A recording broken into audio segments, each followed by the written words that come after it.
আসসালামু আলাইকুম। কেমন আছেন সবাই? আশা করি পবিত্র মাসে সবাই আল্লাহর রহমতে অনেক বেশি ভালো আছেন। আলহামদুলিল্লাহ আমিও ভালো আছি। প্রতিদিনের মতো নতুন একটি ডেইলি ব্লগ নিয়ে হাজির হয়েছি।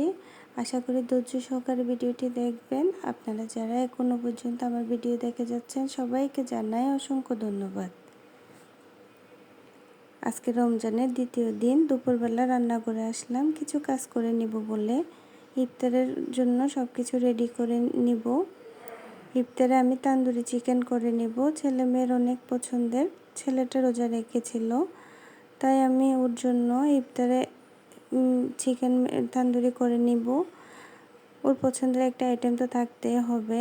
তো চিকেনগুলো ম্যারিনেট করে ফ্রিজে রেখে দেব 2 থেকে 3 ঘন্টার জন্য। চিকেনের সাথে খাওয়ার জন্য পরোটা করে নিব।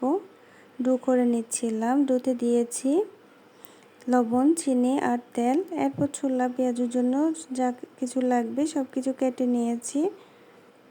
আমরা বাঙালি যাই করি না কেন ইফতারে আমাদের ছোলা পেঁয়াজও লাগবে, তাই অল্প অল্প করে নিয়েছি।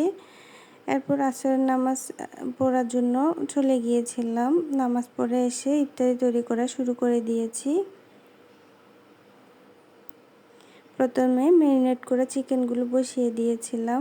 এরপর এক এক করে সব ইফতারি তৈরি করে নিয়েছি। আপুরা, আমার ভিডিও যদি আপনাদের একটু ভালো লেগে থাকে প্লিজ একটা লাইক দিয়ে দিবেন। আপনাদের একটা লাইক আমাকে অনেকের কাছে পৌঁছে দিতে সাহায্য করবে। কোনো অংশ যদি খুব বেশি ভালো লেগে যায় প্লিজ আমার চ্যানেলটি সাবস্ক্রাইব করে আমাকে সামনে এগিয়ে যেতে সাহায্য করবেন।